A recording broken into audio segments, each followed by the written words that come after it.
Good morning students. पिछले video तक हमने देखा है कि हम पोलर कोऑर्डिनेट्स क्या होते हैं, पोलर कोऑर्डिनेट्स कैसे डिसाइड किए जाते हैं, मतलब पोलर कोऑर्डिनेट क्या होते हैं। Polar coordinate R comma theta ये होते हैं। अब इसके अंदर आर डिसाइड कैसे करते हैं, थीटा डिसाइड कैसे करते हैं, इसके लिए मैंने आपको क्या बताया, ऐसे 4 क्वाड्रेंट होते हैं जिसके अंदर यहाँ पे ऑल ट्रिग्नोमेट्रिक रेशियो पॉजिटिव होते हैं, ठीक है। यहाँ पे sine theta and cosec theta positive होता है। यहाँ पे क्या होता है, ए एस टी मतलब tan theta and cot theta ये पॉजिटिव होते हैं, बाकी सब नेगेटिव होते हैं। यहाँ पे सी मतलब cos theta and sec theta ये दोनों पॉजिटिव होते हैं, बाकी सब नेगेटिव होते हैं। तो ये चीजें हमने देखी थी। फिर मैंने ये बताया था कि हम जो थीटा होते हैं इसको हम क्या बोलते हैं, आर्ग्यूमेंट या एम्पलीट्यूड, आर्ग्यूमेंट या एम्पलीट्यूड। तो आर्ग्यूमेंट या एम्पलीट्यूड को कैसे लिखते थे हम, एम्पलीट्यूड ऑफ जे, इस तरीके से लिखते थे। मतलब हिंदी में कहते हैं आर्ग्यूमेंट या एम्पलीट्यूड को कोणांक, क्या कहते हैं, कोणांक, ठीक है। जो मोड जेड निकाल देते हैं, mod Z is equal to R is equal to root of X square plus Y square, इसको तो बोलते हैं हिंदी में मापांक और इसको क्या बोलते हैं, कोणांक, ठीक है। तो कोणांक निकालने के लिए भी मैंने आपको बताया था कॉम्प्लेक्स नंबर में कोणांक कैसे निकालते हैं कि अगर यहां से देखते हैं, अगर वो फर्स्ट क्वाड्रेंट के अंदर है, इसको बोलते हैं फर्स्ट क्वाड्रेंट मतलब फर्स्ट चतुर्थांश, इसको सेकंड क्वाड्रेंट और इसको बोलते हैं थर्ड क्वाड्रेंट और इसको बोलते हैं फोर्थ क्वाड्रेंट मतलब फोर्थ चतुर्थांश। तो जब फर्स्ट क्वाड्रेंट के अंदर होता है, फर्स्ट क्वाड्रेंट के अंदर होता है तब क्या होता है, क्या क्या लेते हैं, कोणांक थीटा। सेकंड में होता है तो क्या लेते हैं, पाई माइनस थीटा, ठीक है। थर्ड में होता है तो क्या लेते हैं, माइनस पाई माइनस थीटा, क्योंकि मैंने बताया था इधर थीटा फिर ये पाई माइनस थीटा फिर इधर से स्टार्ट होता है माइनस थीटा और ये minus of pi minus theta. और जब फोर्थ क्वाड्रेंट की बात करूंगा तो फोर्थ क्वाड्रेंट में क्या हो जाएगा, माइनस ऑफ थीटा। इस तरीके से हम इसका कोणांक फाइंड करते हैं, ठीक है। तो अब हम एक्सरसाइज की क्वेश्चन करते हैं और वहां से आपको और अच्छे समझ में आएगा। देखो एक्सरसाइज 5.2,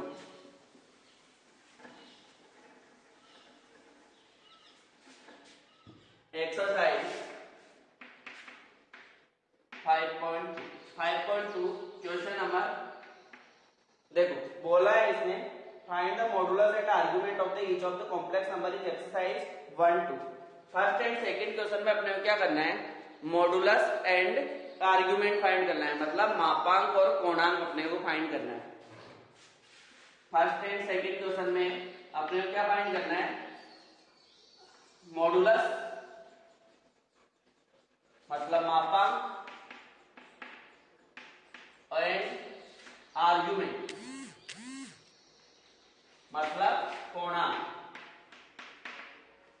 ये अपने को फाइंड करना है, ठीक है।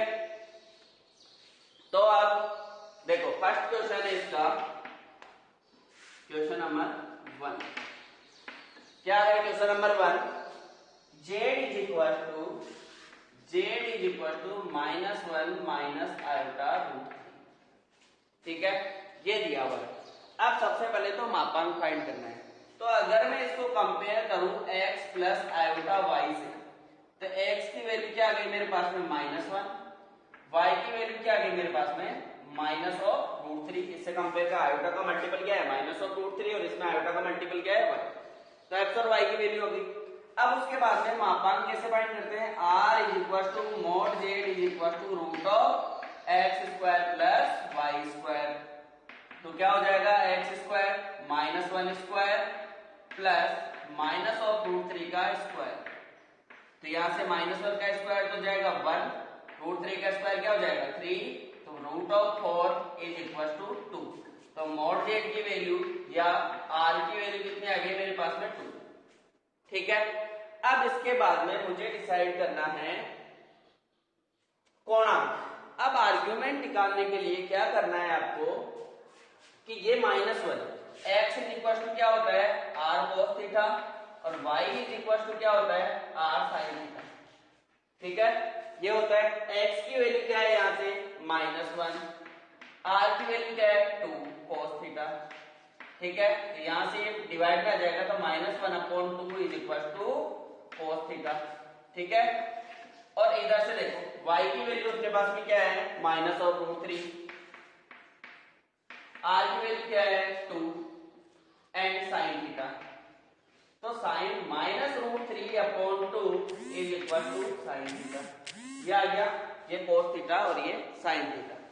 अब देखो cos भी माइनस होना चाहिए और sin भी माइनस होना चाहिए। अब देखो ये कैसे डिसाइड करेंगे, A S T C। ठीक है, अब cos भी माइनस में चाहिए और sin भी माइनस में चाहिए। आपको पता है इसमें ऑल पॉजिटिव होता है, इसमें s का मतलब साइन और कोसेक पॉजिटिव होता है, बाकी सब नेगेटिव होता है, तो बट अपने को तो साइन भी नेगेटिव चाहिए। ठीक है, इसमें टेन की बात करें थर्ड क्वाड्रेंट के अंदर आप तो क्या था कि थर्ड क्वाड्रेंट के अंदर टेन और कोट नेगेटिव होते हैं, बाकी सब टेन और कोट पॉजिटिव होते हैं और बाकी सब नेगेटिव होते हैं।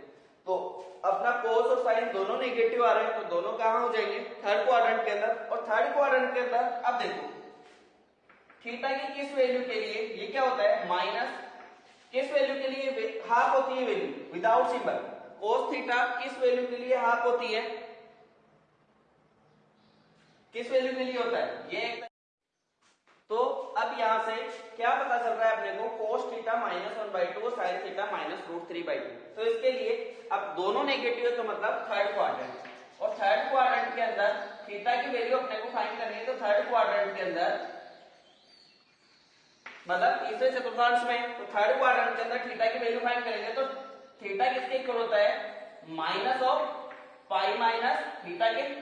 ठीक है, तो माइनस ऑफ पाई, और अब आपको देखना है कि कोस थीटा की कौन सी वैल्यू, मतलब फर्स्ट क्वाड्रेंट के अंदर कोस थीटा की 1/2 वैल्यू कौन से एंगल की होती है फर्स्ट, जब विदाउट सिंबल देखना आपको, मतलब फर्स्ट क्वाड्रेंट के अंदर तो थीटा की कौन सी वैल्यू 1/2 होती है मतलब π/3, क्योंकि π/3 मतलब cos 60 आपने देखा है, और ये हमने चेंज करना सीख लिया है कि कैसे डिग्री मेजर को रेडियन मेजर में चेंज करते हैं। तो अब आपको ये पता है कि cos 60 की वैल्यू क्या होती है 1/2 होती है, तो इसको सोल्व कर लो। तो theta is equal to minus of pi minus π/3, solve करूंगा तो क्या आ जाएगा माइनस ऑफ एलसीएम आ जाएगा 3 पाई माइनस π/3, तो माइनस ऑफ क्या आ रहा है माइनस ऑफ 2π/3। ऐसे ही इधर से निकाल के देख लो, ये थर्ड क्वाड्रेंट में ही है तो theta is equal to same वही चीज पाई माइनस थीटा, और ये cos sin थीटा √3/2 किसकी वैल्यू होती है वही π/3 की होती है, तो माइनस ऑफ पाई माइनस π/3, और इसको सोल्व करेंगे तो सेम यही चीज है, तो थीटा की वैल्यू -2/3। तो आपको क्या है सबसे पहली चीज तो ये होनी चाहिए जब हम कोणांक निकालते हैं या फिर आर्गुमेंट निकालते हैं तो इसके लिए आपका साइन थीटा और कोस थीटा दोनों साइड से थीटा की वैल्यू सेम रहेगी। ठीक है, अब जैसे इसका आपको थीटा की वैल्यू भी मिल गई है और मतलब मॉडुलस की वैल्यू मिल गई है, अब इसको अगर पोलर फॉर्म में चेंज करना है तो पोलर फॉर्म में कैसे चेंज करेंगे देखो,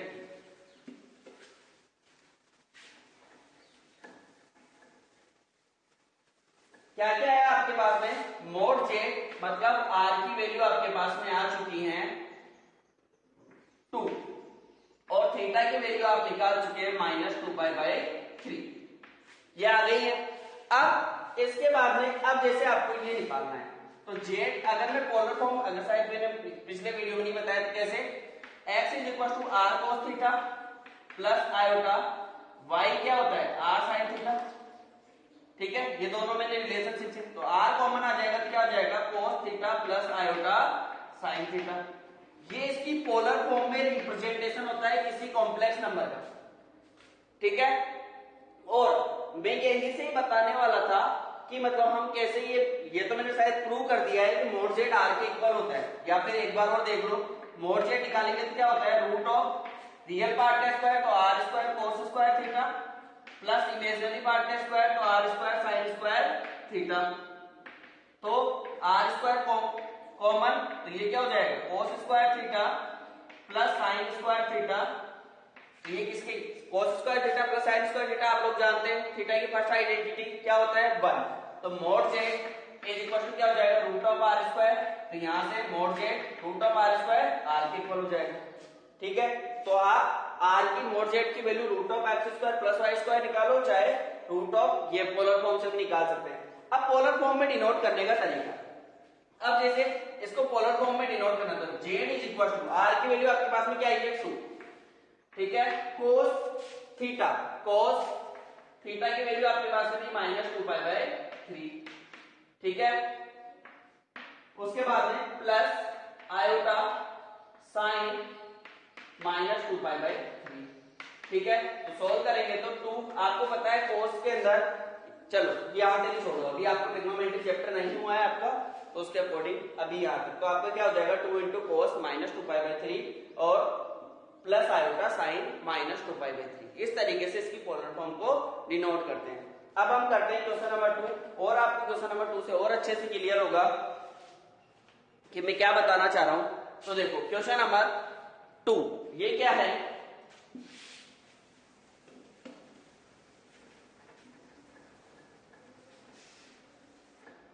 क्वेश्चन नंबर 2 है इसका, वही आपको क्या निकालना है मॉडुलस और आर्गुमेंट निकालना है, मतलब मापांक और कोणांक निकालना है।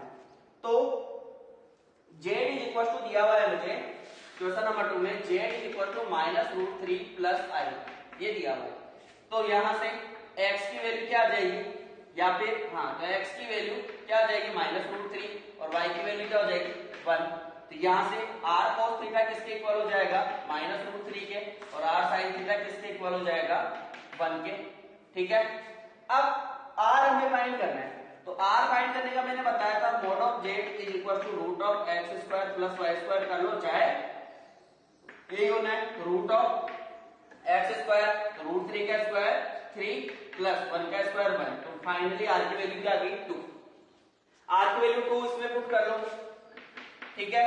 तो 2 cos theta is equal to -√3, तो cos थीटा की क्या आ गई वैल्यू -√3/2। ऐसे ही अगर इसमें पुट करेंगे तो r की वैल्यू 2, तो sin theta is equal to क्या आ जाएगा 1/2। अब आपको देखो वही ASTC बना लो, ASTC। अब आपको क्या चाहिए, sin थीटा तो पॉजिटिव चाहिए और cos थीटा क्या चाहिए नेगेटिव चाहिए। तो देखो S क्या होता है साइन और cosec, इसमें पॉजिटिव होते हैं बाकी सब नेगेटिव। तो देखो साइन पॉजिटिव मिल रहा है और cos नेगेटिव मिल रहा है इसके अंदर, तो सेकंड क्वाड्रेंट हो गया। तो थीटा की वैल्यू निकालनी है, मतलब कोणांक निकालना है, तो थीटा क्या हो जाएगा पाई माइनस थीटा। मैंने बताया था सेकंड क्वाड्रेंट के लिए, second quadrant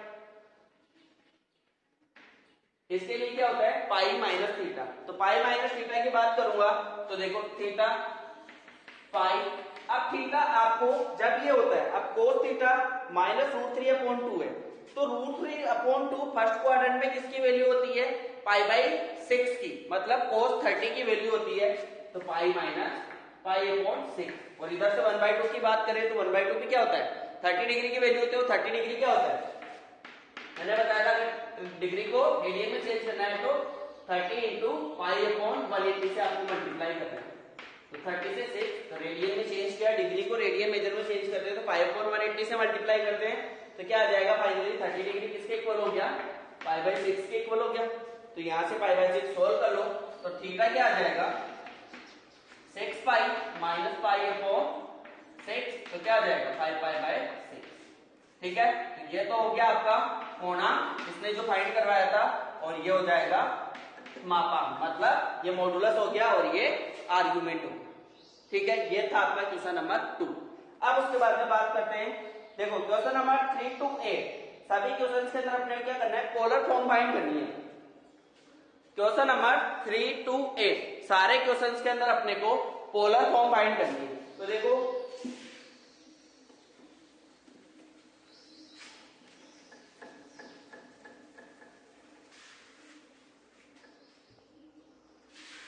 three to eight के अंदर क्या करनी है अपने को पोलर फॉर्म। तो देखो क्वेश्चन नंबर 1 क्या कहता है, not question number 1, question number 3 Z दिया है अपने को 1 - आयोटा, क्या दिया है 1 माइनस आई। तो वही इसको कंपेयर कर लो तो x की वैल्यू आ रही है 1 और y की वैल्यू क्या आ रही है -1। ठीक है, आयोटा का कोएफिशिएंट क्या है -1।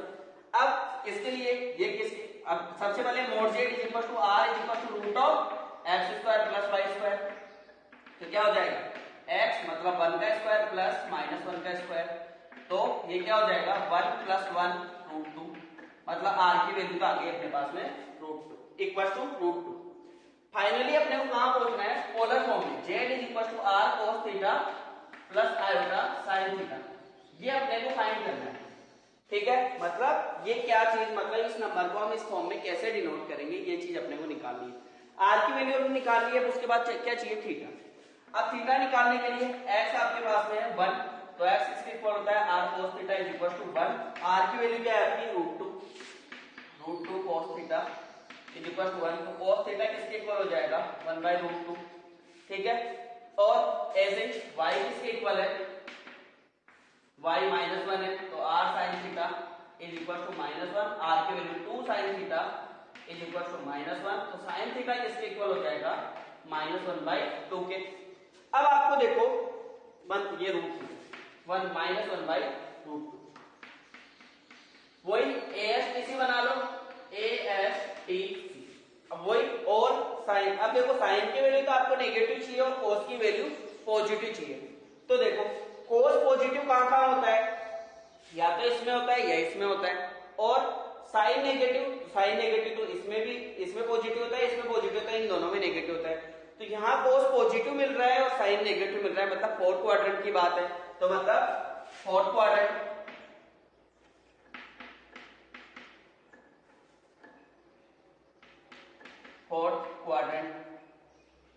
तो फोर्थ क्वाड्रेंट की बात करते हैं, तो फोर्थ क्वाड्रेंट के अंदर किसके इक्वल होता है, थीटा माइनस ऑफ थीटा के।